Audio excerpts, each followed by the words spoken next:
¿Qué tal? ¿Cómo les va?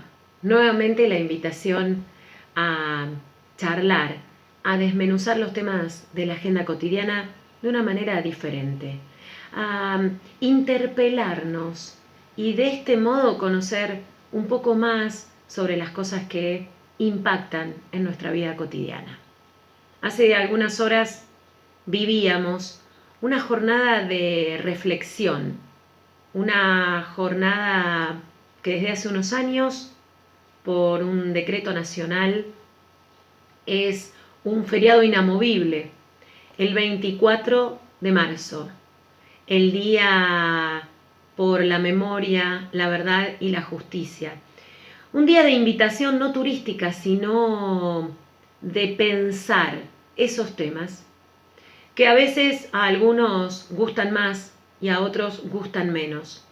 Pero esos temas que nos atravesaron, que atravesaron a los argentinos en la historia que desde mi punto de vista fue la etapa más oscura, más nefasta y más cruel, que se costó la vida de muchísimos jóvenes y no tan jóvenes, hombres y mujeres de nuestro país, como así también la desaparición de muchos de ellos. Hace varios años en esto de pensar la memoria, se trabajó en visibilizar estos temas.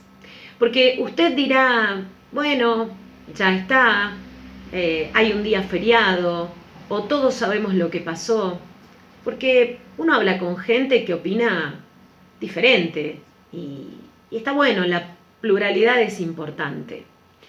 Lo que por ahí no está tan bueno es algunos temas tratarlos con demasiada liviandad, como cuando queremos que eso pase, que eso ya no se recuerde más. Muchas veces nos pasan cosas feas y una de las formas que tiene el ser humano es, en principio, negarse a atravesar ese dolor y por ende negarse a recordarlo. Se evade, se va con los pensamientos, se aleja.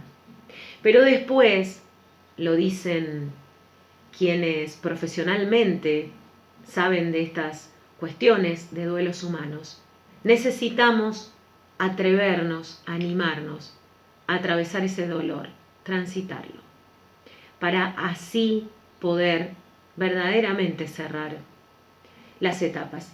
Y con esto de la memoria colectiva nos pasa un poco lo mismo. Están quienes dicen, bueno, superémoslo o la manera de superarlo es no recordarlo. Y estamos quienes defendemos esta cuestión de visibilizar. Visibilizar ese dolor colectivo. Ponerlo en la agenda. Ponerlo en los hechos cotidianos. Plasmarlo.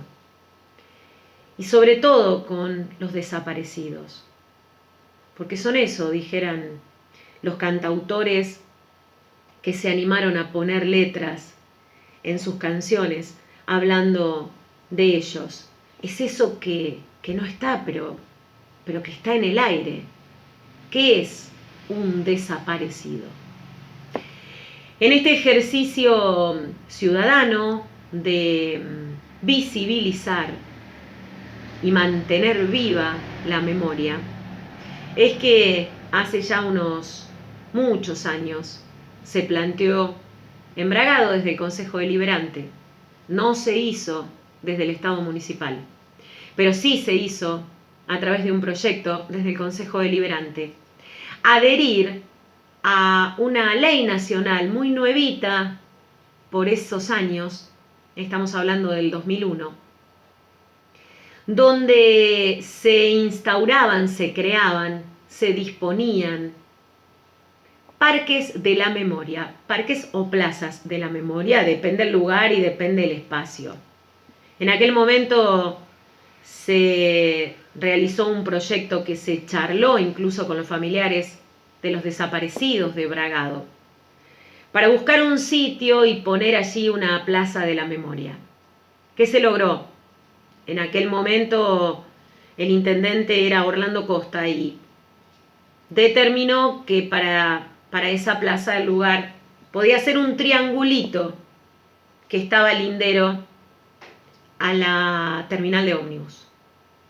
Ese triangulito debía, por la ordenanza y por la ley, tener tantos robles por cada ciudadano de Bragado desaparecido. ¿Y por qué el roble? Porque está en la ley provincial, pero el roble por la firmeza, la endereza y la nobleza de ese árbol. Y por esa cuestión que tienen los robles cuando prenden, no soy especialista en el tema, pero sí conozco el espíritu de esa ley, la persistencia que tienen para quedar de pie esos árboles en esa especie. Entonces debían ser robles. En aquel momento, cuando se aprueba la ordenanza y se empuja mucho para que esa plazoleta lleve esa fisonomía de Plaza de la Memoria, el municipio dice que no tiene dinero para plantar robles y planta álamos, que no era el espíritu.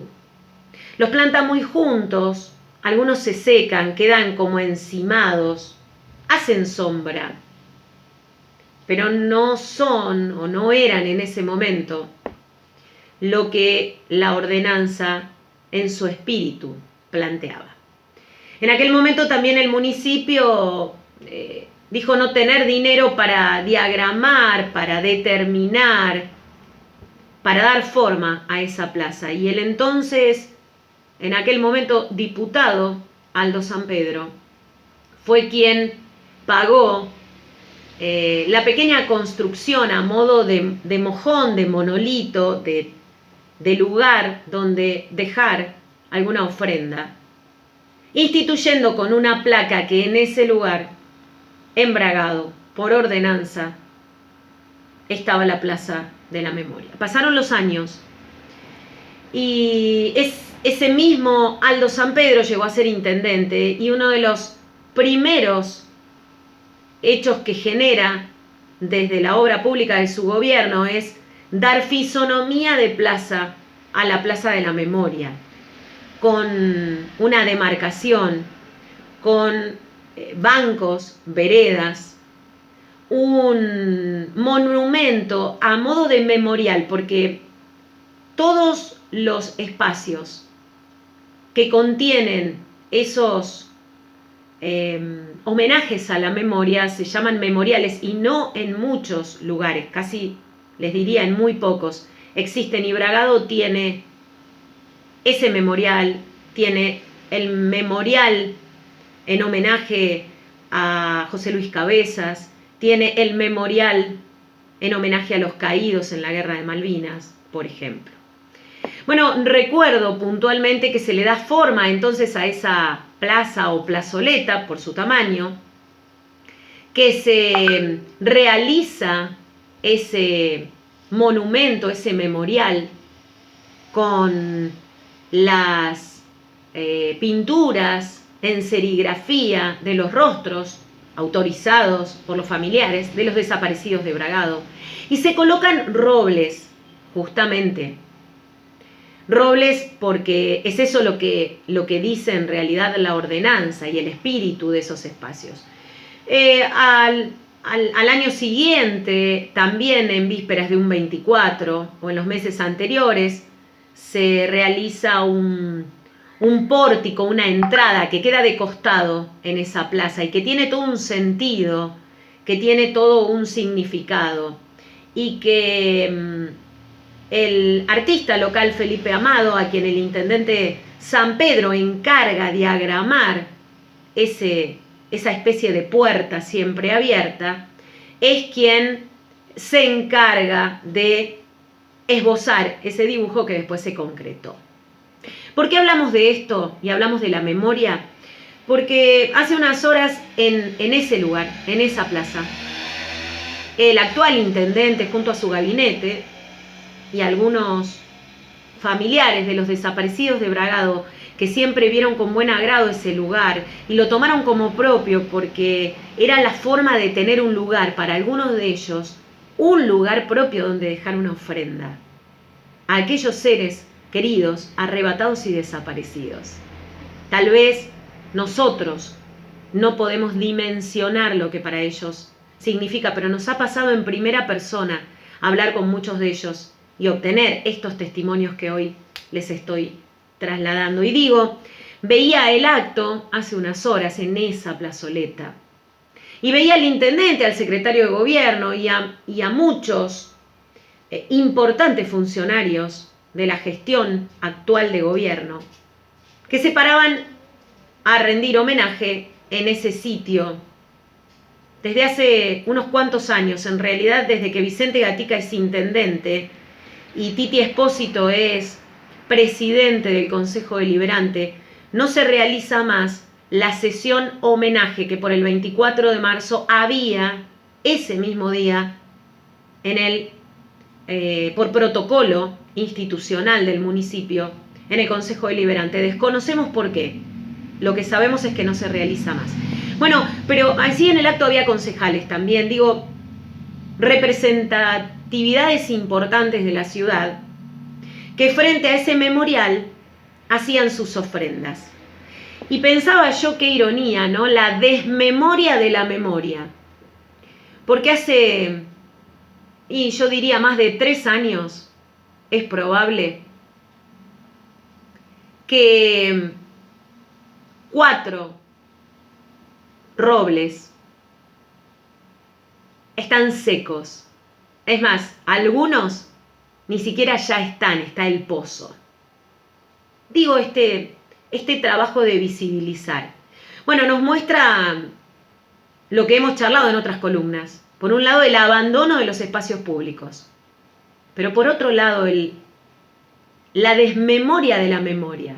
Tal vez Vicente Gatica no conoce que esa plaza nació de un proyecto de ordenanza, que pasó por distintos momentos hasta su concreción definitiva, pero que la ordenanza remite a una ley y que no es lo mismo tener 5, 4 o 7 robles, que si se secan ha habido tiempo de volver a plantar. Esto de plantar la memoria, con lo que adhiero, porque es eso, plantar la memoria. Ni siquiera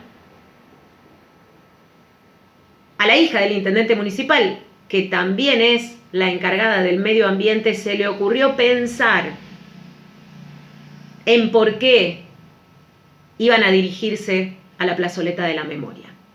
Pido desde aquí, en primera persona, que se trabaje sobre la memoria, sobre el cuidado de la ciudad, pero sobre la memoria. Eso sería un buen gesto. Los invito a leerme en www.bragadonoticias.com.ar y a seguir aquí, siempre en esta invitación nuestra, en primera persona.